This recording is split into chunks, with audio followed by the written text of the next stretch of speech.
디모데후서 3장 16절과 17절 말씀 우리 다 함께 읽어보도록 하겠습니다. 시작. 모든 성경 기록은 하나님의 영감에 의해 주어진 것으로 교리와 책망과 바로잡음과 의로 교육하기에 유익하니 이것은 하나님의 사람이 완전하게 되어 모든 선한 일들에 철저히 갖추어지게 하려 함이라. 아멘. 형제자매님들, 오늘은 성경의 충분성에 대해서 배울 겁니다. 성경의 충분성이요. 참고로 우리가 여기서 충분하다라고 얘기할 때는요, 그저 최소한의 무엇인가가 만족되었다라는 뜻은 아닙니다. 이 충분하다의 사전적인 뜻은 모자람이 없이 넉넉하다라는 뜻인데요.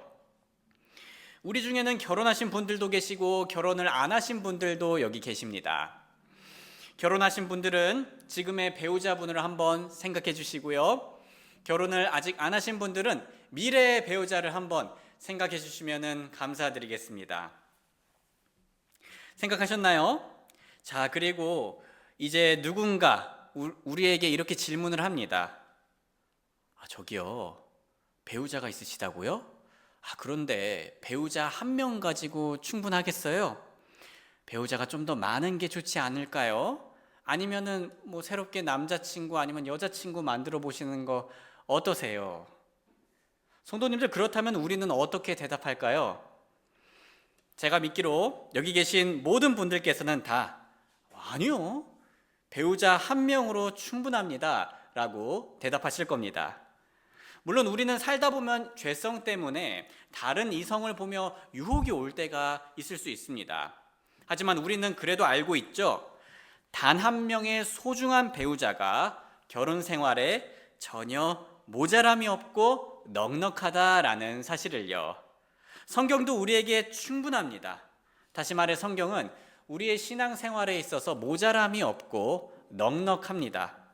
그런데 우리가 성경의 충분성을 얘기할 때요, 오해하지 않았으면 하는 게 하나 있습니다. 성경의 충분성은 성경이 이 세상의 모든 정보들을 다 가지고 있다라는 뜻은 아닙니다. 성경이 이 세상의 모든 지식들을 다 품고 있다라는 뜻이 아닙니다. 성경에는 기타를 연주하는 방법이 나와 있지 않죠. 혹은 성경에는 우리가 아플 때 어느 병원에 어느 과에 가야 되는지 알려주지 않습니다. 성경에는 우리가 언제 결혼식을 무슨 날에 올려야 할지 알려주지 않고요. 또 성경만 읽고 수능을 치를 수는 없죠. 성경만 읽고 취업 준비를 할 수 없고요. 성경만 읽고 우리가 노후 대책을 할 수는 없습니다. 그렇다면 성경의 충분성이 의미하는 건 무엇일까요? 존 파이퍼님이 이에 대해 잘 정리해서 말씀해 주셨는데요. 제가 유인물에다가도 적어놨습니다. 성경의 충분성은 우리가 더 이상의 특별 계시를 필요로 하지 않는다는 뜻입니다. 우리는 더 이상 영감되고 무호한 새로운 말씀을 기다릴 필요가 없습니다. 하나님께서 이미 우리에게 주신 성경 안에는 모든 다른 지식을 분별하고 판단할 수 있는 완전한 기준이 담겨져 있습니다. 그러므로 모든 지식은 성경의 기준 아래에서 이해되고 평가되어야 합니다. 그래서 모든 지식과 우리 성경의 충분성, 이 관계에 대해서 잘 설명을 해주셨는데요. 우리가 지난 시간에 일반 계시와 특별 계시를 배웠죠. 특별 계시는 성도님들 무엇입니까? 네, 성경이죠. 성경의 충분성은 우리에게 더 이상 새로운 특별 계시, 새로운 성경책이 필요하지 않다는 뜻입니다. 그리고 하나님께서 이미 우리에게 주신 이 성경 안에는요, 모든 다른 지식을 분별하고 판단할 수 있는 완전한 기준이 담겨져 있는 겁니다. 즉, 성경에는 다른 모든 지식을 판단할 수 있는 완벽한 기준이 있기 때문에 성경은 우리 삶에 충분하다라는 겁니다. 다시 한번 말하자면요, 성경은 우리 삶에 충분합니다. 왜냐하면 성경에는 우리의 신앙생활을 살아갈 때 분별하는 기준을 제공함에 있어서만큼은 조금도 모자람이 없기 때문입니다. 우리가 처음에 읽었듯이 모든 성경 기록은 하나님의 사람이 완전하게 되어 모든 선한 일들에 철저히 갖추어지게 할 수 있다라고 했는데요. 소중한 형제 자매님들, 우리는 살다 보면은 혼란스러울 때가 있죠. 특히 요즘 시대는 더 혼란스러울 것 같습니다. 왜냐하면은 가짜 뉴스가 많이 있고요. 또 문화적으로는 상대주의가 만연합니다. 너도 옳고 나도 옳고 진리는 없다라는 식의 문화가 있죠. 또 요즘 세상은 정보가 너무 넘치고 그 넘치는 정보를 우리가 너무나 쉽게 접근할 수 있습니다. AI가 발달하면서 더욱더 그렇죠. 그럴 때 이런 상황에 있는 우리는 모두 성경 말씀이 충분하다라는 사실에 마음의 평안을 찾을 수가 있습니다. 성경 말씀이 충분하다. 성경 말씀이 우리 신앙생활에 모자람이 없고 넉넉하다는 것이죠. 그래서 성도님들, 일상생활에서 고민이 되실 때요, 챗GPT라든가 제미나이에게 물어보실 수 있습니다. 아니면 주변 친구나 아니면 가족분들이라든가 전문가분들에게 당연히 물어보실 수 있죠. 사실 물어보시는 게 좋습니다. 왜냐하면 성경도 우리가 잠언을 읽어보면요, 조언자의 필요성이 많이 강조되어 있거든요. 하지만 다른 곳들에 이렇게 조언을 구하시기 전에 꼭 성경을 먼저 읽어보시기를 권하고 싶습니다. 아니면 성경의 원리를 기억하실 수 있는 대로 최대한 기억해 주세요. 그리고 성경을 기준으로 그 조언들을 분별하시길 바랍니다. 심지어 성도님들, 제가 드리는 이렇게 설교 말씀에서도요, 그런 식으로 분별해 주시면 좋겠습니다. 왜냐하면 성경은 우리에게 어떤 존재입니까? 성경은 우리에게 권위 있고 명료하며 필수적이고 충분하기 때문입니다. 우리 모두 성경 말씀이 우리에게 충분하다는 진리를 굳게 믿고 그 성경으로 모든 것들을 분별하는 삶을 살길 주님의 이름으로 소원합니다. 성도님들, 우리는 지금까지 성경의 충분성에 대해서, 그 의미에 대해서 한번 생각을 해보았는데요. 그렇다면 이렇게 성경이 우리에게 충분하다라는 사실이 우리의 삶을 어떻게 변화시킬 수 있을까요? 성경이 충분하다는 믿음은요, 하나님의 말씀을 찾게 만듭니다. 이때 우리의 마음은 그냥 찾는 게 아니에요. 억지로 찾는 게 아닙니다. 마지못해 찾는 게 아니에요. 성경의 충분성은 하나님의 말씀을 찾게 만드는데 아주 즐겁게 찾게 만듭니다. 시편 119편 47절, 우리 한번 같이 읽어볼까요? 시작. 내가 스스로 주의 명령들을 즐거워하리니 그 명령들을 내가 사랑하여 왔나이다. 성도님들, 아내가 한 남편이 충분하다고 믿으면요, 남편을 즐거워하고 사랑할 겁니다. 그리스도인도 마찬가지입니다. 우리가 한 하나님의 그 말씀이 충분하다고 믿으면 우리는 하나님의 말씀을 즐거워하고 사랑할 겁니다. 그렇지 않나요? 그리고 이 말씀은 참으로 놀라운 말씀입니다. 왜냐하면 이 말씀은 한 영혼이 구원받기에 충분한 말씀이거든요. 한 영혼이 구원받기에 그 어느 것도 충분하지 않습니다. 모든 것들이 다 하나님의 영광에 이르지 못해요. 그런데 오직 하나님의 말씀만이 한 사람이 구원받기에 충분합니다. 베드로전서 1장 22절과 23절, 너희가 성령님을 통해 진리에 순종함으로 너희 혼들을 정결하게 하여 거짓 없는 형제 사랑에까지 이르렀으니 너희가 주의하여 순수한 마음으로 뜨겁게 서로 사랑하라. 너희가 거듭난 것을 썩을 씨에서 난 것이 아니요 썩지 않는 씨에서 난 것이니 살아있고 영원히 거하는 하나님의 말씀으로 된 것이니라.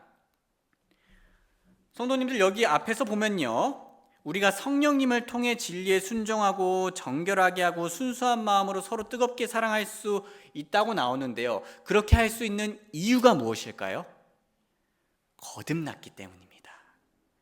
다시 태어나는 구원을 우리가 경험했기 때문에 이러한 것들을 할 수가 있는 거예요. 썩지 않는 영원한 하나님의 말씀으로 우리는 이런 거듭남을 경험할 수 있던 거죠.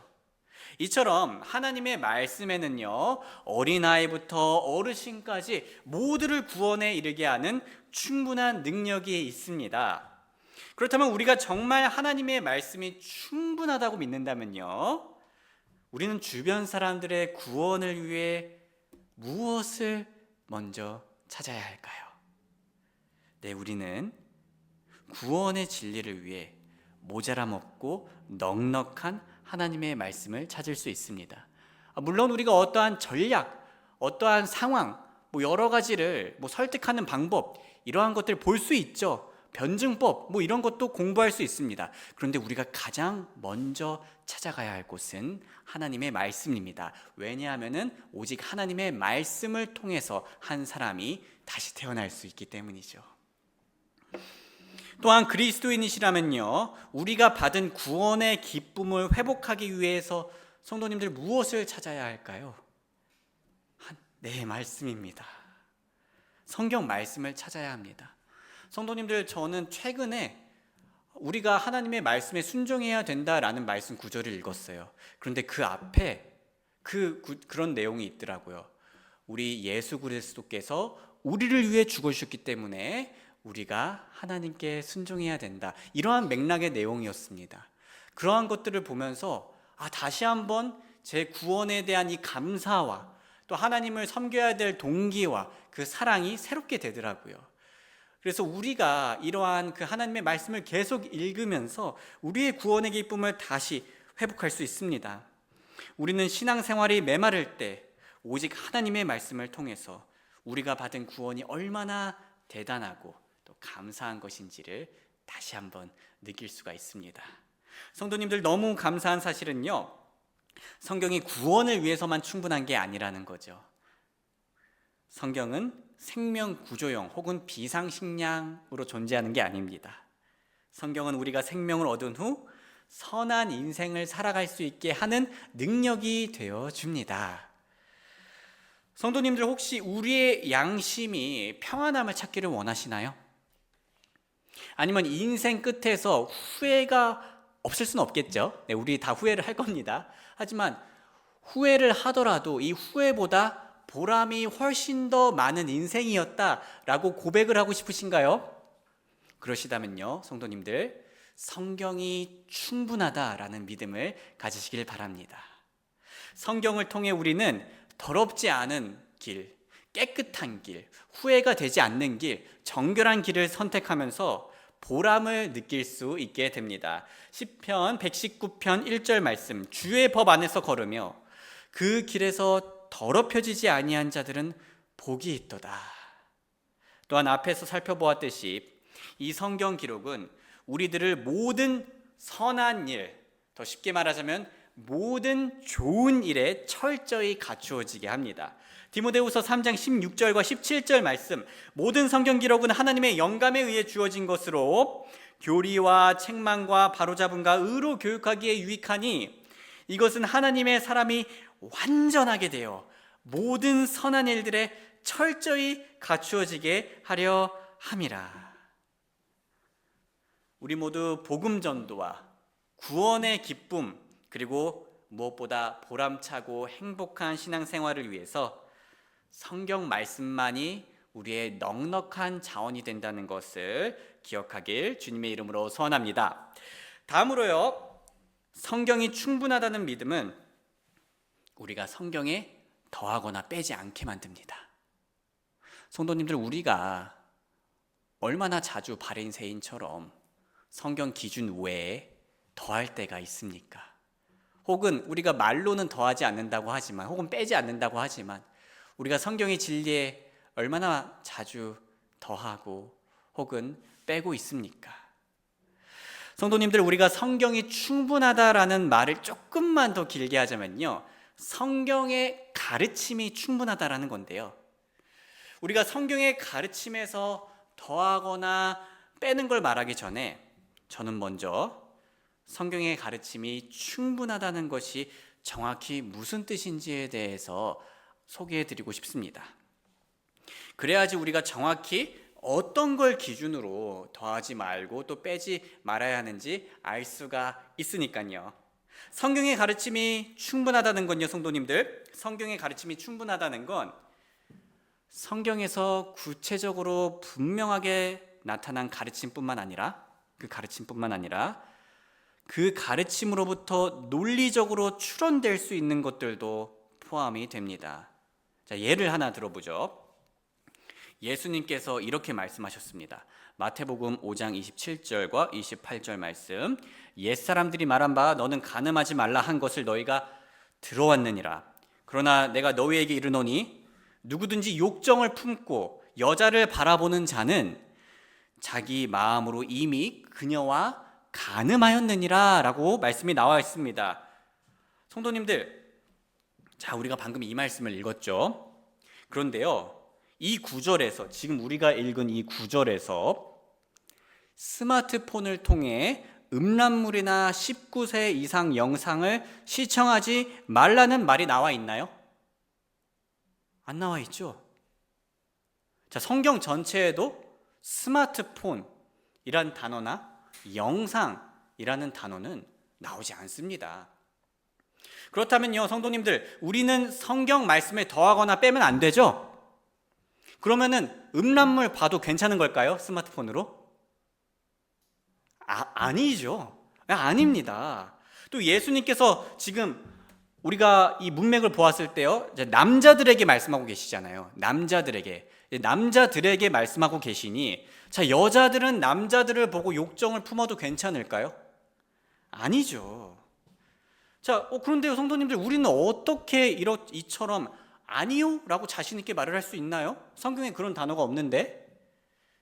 왜냐하면 우리가 예수님의 가르침을 상식적으로, 논리적으로, 또 문맥적으로 추론할 수 있기 때문입니다.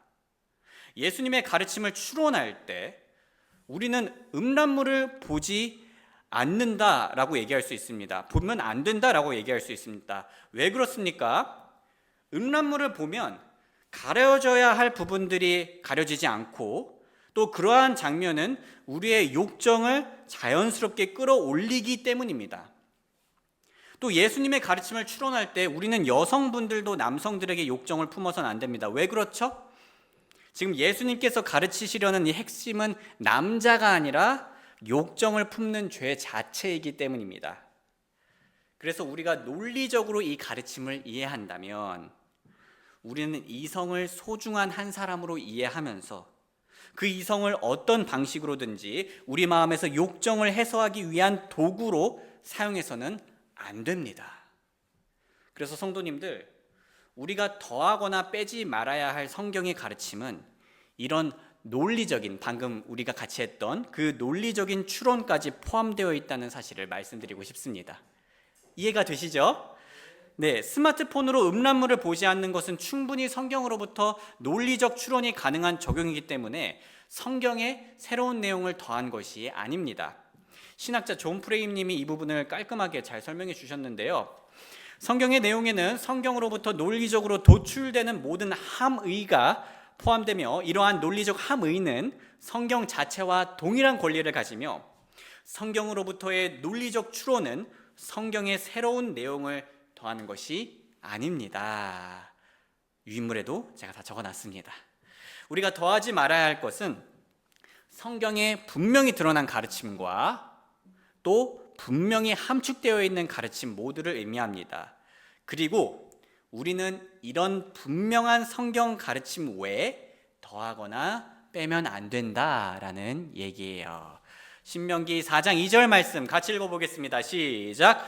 너희는 내가 너희에게 명령하는 말에 더하지도 말고 그것에서 조금 더 빼지 말며 내가 너희에게 명령하는 주 너희 하나님의 명령들을 지키라 라고 주님께서 말씀하셨습니다. 오늘날 사람들은 성경의 가르침 외에 무엇을 더할까요? 정말 여러 가지가 있겠지만요, 한번 이단 단체들을 예로 들어보죠. 이단 단체들 중에서 성도님들, 제가 그 이단 단체의 이름을 유인물에는 적어놨는데요, 자, 이단 단체들에서 이런 경우가 있더라고요. 헌혈을 금지해요. 헌혈을. 성도님들, 이건 성경에 나온 가르침인가요? 아닙니다. 성경에서 헌혈하지 말아라 라는 가르침은 없어요. 물론 모든 이단들이 그렇듯 아니야 성경에 있어 라고 하면서 그럴듯한 성경의 구절을 가져오죠. 창세기 9장 4절의 내용인데요. 그러나 너희는 고기를 그것의 생명 곧 그 피와 함께 먹지 말지니라. 그러니까 최대한 이해해 보자면요, 자, 피가 몸 안으로 들어오면 안 되니까는 우리가 수혈을 하면 안 된다, 혹은 헌혈을 하면 안 된다라는 결론이 나온 것으로 보입니다. 그래도 우리가 이걸 상식적으로 그리고 올바르게 해석했을 때 수혈을 하지 말라고까지 하는 건 좀 많이 벗어났죠. 이 이단 단체는 수혈을 하는 걸 아주 큰 죄라고 여긴다고 합니다.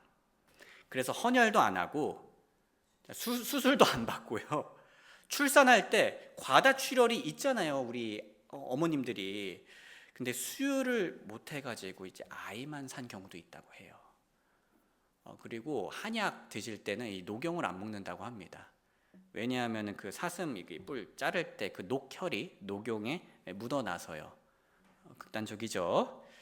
말씀이 가르치지 않는 수혈을 하지 말아라 라는 말이, 그 가르침이 더해졌을 때 일어날 참담한 결과입니다. 여기서 우리가 주의 깊게 보아야 할 것은요, 잠시 이거를 좀 빠르게 설명드릴게요. 이게 진짜 무슨 뜻인지요. 여기서 우리가 주의 깊게 보아야 할 것은 그것의 생명 곧 그 피라고 나와 있습니다. 그것의 생명 곧 그 피. 그래서 피가 무엇을 상징하고 있습니까? 생명을 상징하고 있어요. 피가 생명을 의미하게 된다는 것은 이해하기 쉽습니다. 피를 통해 뛰는 심장과 맥박에 이러한 생명이 있다는 건요, 가장 분명한 증거거든요. 생명이 있다는 가장 분명한 증거는 피를 통해 심장과 맥박이 뛴다는 거죠. 그래서 생명을 뜻하는 피를 먹지 말라고 했던 것은요, 그들의 죄를 위해 대신 희생당하는 그 동물의 생명을 존중하는 거였습니다. 그 동물이 왜 죽어야 돼요? 그런데 내 죄 때문에 그 생명이 죽잖아요. 그래서 그 피를 먹지 말라고 하는 건 그 생명을 존중하라라는 거였고요. 그리고 그 생명을 주신 분에 대한 존중도 의미했습니다. 자, 그 생명을 주신 분이 누구시죠? 하나님이십니다. 주님께서 이렇게 말씀하셨어요. 레위기 17장 11절, 이는 육체의 생명이 피에 있기 때문이니라. 내가 이 피를 너희에게 주어 제단 위에서 너희 혼을 위하여 속죄하게 하였나니 이는 혼을 위해 속죄하는 것이 피이기 때문이라. 정리하자면 창세기에서 피를 먹지 말라는 건 수혈하지 말라는 뜻이 아니에요. 이거 좀 문맥과 여러 가지를 다 건너뛴 해석입니다. 생명을 뜻하는 피를 먹지 말라고 했던 것은요, 우리가 성경적 문맥을 볼 때, 그리고 성경과 성경을 비교해 볼 때 그 생명을 존중하고 그 생명을 주신 분에 대한 존중을 의미합니다. 시간 관계상 다 설명하진 않겠지만 사람들이 더하는 건 이 외에도 참 많이 있습니다. 대표적인 또 다른 예로 어떤 그 동일한 이단 단체에서는 군대도 가지 말라고 하죠. 병역 거부. 이단 단체가 하는 이러한 여러 가지 더하기가 있습니다. 그리고 많은 분들이 아무래도 성경을 처음 접하다 보니까 어떻게 해석하는 것이 올바른 해석인지를 모르고 좀 잘 넘어가는 것 같아요. 이러한 그 종교 단체들의 더하기 외에도 오늘날 우리 교회들 안에서도, 이단이 아닌 교회들 안에서도 흔히 나타나는 더하기가 있는데요. 대표적으로 치마가 있겠죠? 치마 입지 말아라 라는 그러한 더하기도 있습니다. 하지만 성경에는 치마를 입으라는 말이 나와 있지 않죠, 여성분들에게.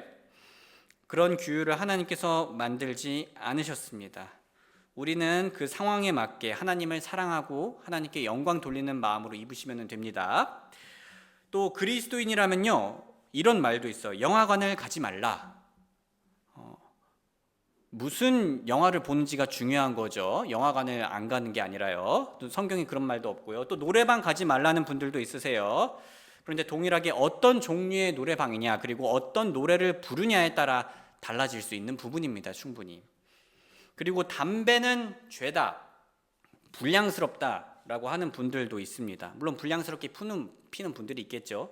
그런데 많은 분들이 스펄전님하고 조나단 에드워즈님하고 그 외에 훌륭한 기독교 위인들이 담배를 폈다는 사실을 모르세요. 스펄전님은 이렇게까지 말했습니다. 담배를 피우는 행위 자체는 죄가 아닙니다. 물론 다른 중립적인 행동들처럼 어떤 상황에서는 죄가 될 수도 있지만 그 자체로는 죄라 할 수 없습니다. 저는 양심상 죄라고 느끼지 않는 일을 죄로 인정하지 않을 것입니다. 누군가 성경에서 너는 담배를 피우지 말라라는 명령을 보여줄 수 있다면 저는 그 명령을 지킬 준비가 되어 있습니다. 그러나 아직 그런 구절을 찾지 못했습니다. 저는 10계명에서 그것들을 지키는 것만으로도 벅찰 때가 많습니다. 그래서 저는 그것을 11개나 12개로 늘리고 싶은 생각이 없습니다. 라고 얘기하셨어요. 그래서 담배 피는 성인을 보고, 학생들은 안 되죠. 그건 불법이 맞죠. 우리나라의 법을 존중해야 되니까요. 그런데 담배 피는 성인을 보고 마치 거짓말하는 죄인처럼 바라봐서는 안 된다는 거죠. 담배는 성경에 나와 있지 않아요. 근데 거짓말은 성경에서 죄라고 나와 있죠. 그래서 담배 피는 걸 거짓말과 같은 죄로 보는 거는 그렇게 공평하지 않습니다. 그러면요, 성도님들 이렇게 생각하실 수 있어요. 아, 목사님, 그러면 지금 무슨 말이에요? 담배 피라는 거예요? 아니죠. 아니에요. 저 담배 피라는 말 아닙니다. 오해하지 말아주세요. 자, 건강에 안 좋잖아요. 그리고 아무래도 우리 찰스 스펄전님의 그 세대보다는 우리가 훨씬 더 이 담배 악영향을 잘 알고 있고 하나님께서 우리에게 주신 소중한 몸을 건강하게 해야죠. 제가 드리고자 하는 말씀은 주변에 담배 피우는 분들이 계시다면 죄인이라고 함부로 정죄해서는 안 된다는 겁니다. 우리가 찰스 스펄전님 죄인이라고 정죄하지 않을 것처럼 말이죠. 오히려 우리 마음은 어때야 됩니까? 우리 공익 광고 보면은 막 그 귀여운 딸아이가 아빠 담배 피지 말아요 이러잖아요. 그런 마음인 겁니다. 사랑하는 마음으로, 격려하는 마음으로 하나님께서 주신 몸을 건강하게 유지하도록 응원해 줄 수 있는 거죠. 그리고 우리는 겸손하게 응원할 수 있는 겁니다. 사실 우리 다들 몸에 정말 안 좋은 습관들 하나, 아니 사실 여러 개 가지고 있잖아요. 그러면 우리는 담배 피시는 분들을 볼 때 위에서 우월하다는 듯이 지적하는 게 아니라 같이 부족한 사람으로서, 종류만 다를 뿐이지 같이 부족한 사람으로서 겸손하게 격려할 수 있는 거예요. 성경에서 죄라 말하지 않은 부분을 죄인이라 정죄하는 것과 그 사람의 최선을 바라는 마음으로 응원하는 것에는 차이가 있습니다. 저는 후자가 더 효과가 있을 거다라고 생각을 해요. 지금까지 더하기를 많이 얘기했고 빼기를 별로 말씀드리지 못했는데요. 빼기에도 여러 가지가 있겠지만 오늘날에는 사랑을 빼거나 진리를 빼거나 복음을 빼거나 아니면 정결함을 빼면서 살아가는 신앙생활이 흔히 나타나고 있습니다. 예를 들면 혼전 순결에 대해서요, 기독교 안에 있는 청년들이 반 이상이 혼전 순결을 지키지 않아도 괜찮다라고 여겨요. 뭔가 많이 빠졌죠? 네. 자, 그러한 것처럼 성경이 말하는 것들에 대해서 빼고 편하게 편식하는 신앙생활들이 있다는 거죠. 그리고 성경이 말하는 대로 성생활을 하거나 성경이 말하는 대로의 그 가르침을 따랐을 때 거기에 훨씬 더 큰 기쁨이 있다라는 사실에 대해서 인지를 못하는 경우가 많이 있습니다. 그래서 이 빼시는 분들은 사실 그 빼는 게 본인들한테 좋다고 오해를 하는 거예요. 사실 그거를 빼면은 그 사람들의 삶이 훨씬 더 불행해지는 것을 모르고 말이죠. 이 더하기 빼기와 밀접하게 연결되어 있는 마지막 핵심이 있는데요. 성경이 충분하다는 믿음은요, 성경이 강조하는 것을 강조하는 것만으로도 충분하게 만듭니다. 성경이 강조하는 것을 강조하는 것만으로도 충분하다라고 생각하게 만들어요. 성경에 있는 모든 가르침들이 다 의미가 있습니다, 성도님들. 다 중요하다라고도 얘기할 수 있겠죠. 하지만 그 중에서도 더 중요하고 더 강조되는 부분들이 있습니다. 아니, 그걸 어떻게 하나요? 왜냐하면 성경이 그것을 보여주기 때문이에요. 사무엘기상 15장 22절 말씀. 사무엘이 이르되 주께서 번제물들과 희생물들을 주의 목소리에 순종하는 것만큼 크게 기뻐하시겠나이까. 보소서, 순종이 희생물보다 낫고 귀를 기울이는 것이 순양의 기름보다 나으니이다. 모든 게 다 평등하게 중요한 게 아니에요. 하나님께서 더 중요하게 생각하는 게 존재한다는 거죠. 로마서 14장 15절. 그러나 만일 내 형제가 내 음식물로 인해 근심하게 되면 이제 너는 사랑으로 걷지 않는 것이니라. 내 음식물로 그를 망하게 하지 말지니 이는 그를 위해 그리스도께서 죽으셨기 때문이라. 음식 중요하죠. 하나님께서 주신 일용할 양식 얼마나 중요합니까? 하지만 지금 무엇이 더 중요하다고 나와 있습니까? 형제를 사랑하는 것, 사랑으로 걷는 것이 더 중요하다고 나와 있습니다. 또 대표적으로 우리가 복음도 생각할 수 있겠죠. 복음이 우리한테 정말 중요하잖아요. 모든 가르침이 중요하지만. 그리고 예수님께서는 다음과 같이 말씀하신 적이 있습니다. 이에 요한이 그분께 응답하여 이르되 선생님이여, 어떤 사람이 선생님의 이름으로 마귀들을 내쫓는 것을 우리가 보았는데 그가 우리를 따르지 아니하나이다. 이에 우리가 그를 금하였으니 이는 그가 우리를 따르지 아니하였기 때문이니이다 하더라. 그러나 예수님께서 이르시되 그를 금하지 말라. 이는 내 이름으로 기적을 행하면서 경솔히 나를 비방할 자가 없기 때문이라. 이는 우리를 대적하지 않는 자는 우리 편이기 때문이라. 예수님과 요한의 대화에서 드러나는 사실은 성경에서는요, 가장 중요한 우리 예수님을 중심으로 사역을 한다면, 예수님의 가르침대로, 예수님의 뜻대로, 예수님을 사랑하면서 사역을 진행을 한다면요, 사소한 다른 점들이 생겨도 괜찮다는 거죠. 형제자매님들, 성경이 정말 충분하다면 성경의 기준만으로 충분하다는 얘기겠죠. 그리고 즉 성경이 정말 충분하다고 믿는다면 우리는 성경 기준에 따라 성경이 강조하는 것을 강조하는 것만으로도 충분합니다. 거기에 다른 걸 더 강조할 필요는 없어요. 사실 그거는요, 우리의 신앙생활을 더 무겁게 만드는 거예요. 교단들을 생각해 보죠. 침례교, 장로교, 감리교 여러 교파들이 있습니다. 하지만 침례교, 장로교, 감리교 모두들 기독교입니다. 그리고 기독은요, 무슨 뜻입니까, 성도님들? 그리스도라는 뜻이에요. 그리스도. 우리가 믿는 중요 교리가 같다면, 우리가 믿는 예수님이 같다면, 그리고 그 가르침이 같다면 자잘한 거는 나중에 하나님께서 판단을 해 주실 겁니다. 우리는 예수님이라는 진리를 타협하지 않으면서도 같은 예수님을 믿는 사람들로서 우리가 서로 사랑해 줄 수 있다는 거죠. 왜냐하면 예수님의 말씀에 따라 예수님을 대적하지 않는 자는 우리 편이기 때문입니다. 성도님들, 우리 재정 모임 가질 때 있잖아요. 그런데 우리 재정 모임 수입 지부 보면은 매달 우리 교회를 후원해 주는 교회가 하나 있습니다. 그런데 정말 감사한 건요, 그 교회가 장로교회입니다. 장로교임에도 불구하고 우리 침례교인 교회를 후원을 해주고 있는 거예요. 우리가 벌써 몇 년 동안 후원을 받았죠. 저는 후원받기 직전에 우리 후원을 담당하는 사역자분과 대화를 할 수 있었어요. 그분은요, 저하고 통화하면서요, 막 의심하거나 공격적이지 않았어요. 혹은 경계하지도 않았어요.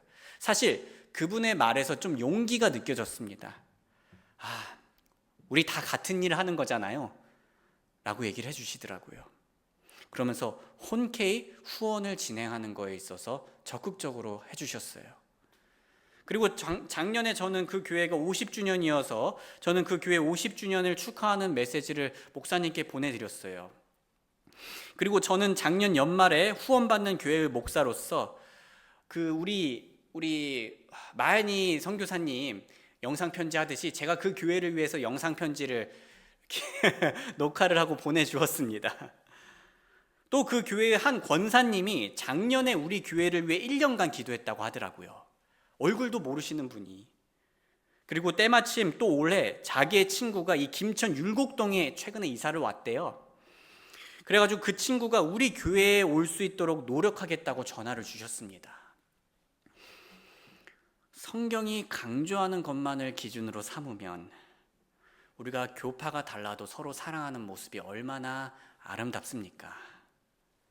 교단뿐만 아니라 우리 교회 생활에서도 마찬가지입니다. 성도님들, 우리 성경이 강조하는 것만으로도 충분합니다.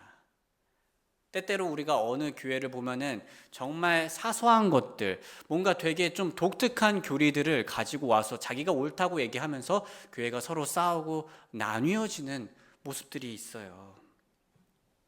또 예배 시간을 언제 시작해야 하는지, 점심을 먹어야 하는지, 메뉴는 뭘로 해야 하는지, 이런 걸로 우리가 싸울 필요가 없습니다. 예배 음악을 어떤 스타일로 해야 하는지도 성경에 나와 있지 않아요. 하나님께서 우리에게 허락해 주시는 상황과 또 모아주시는 마음으로 진행하면 되는 겁니다. 우리 가족이 다른 가정의 가족들과 비교하면서 다른 가족들처럼 될 필요 없잖아요. 우리 교회도 다른 교회와 비교하며 다른 교회처럼 될 필요는 없습니다. 배울 수는 있죠. 배울 수는 있어요. 그런데 우리가 꼭 다른 교회들을 보면서 그 교회들처럼 될 필요 없고, 혹은 뭐 질투라든가 시기심을 느낄 필요가 없다는 거죠.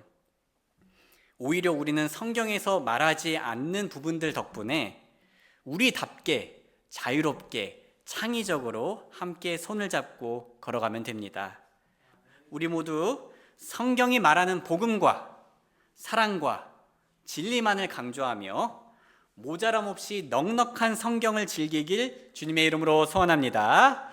우리 잠시 노래가 연주되는 동안 성경 말씀이 충분한 덕분에 우리 삶에 필요한 모든 것이 넉넉하게 있다는 것에 감사드리겠습니다. 또한 성경 말씀이 충분한 덕분에 우리가 더하거나 뺄 필요가 전혀 없고, 오히려 물 안에 있는 물고기처럼 우리가 성경 안에서 자유로울 수 있음에 감사드리는 시간 가지겠습니다.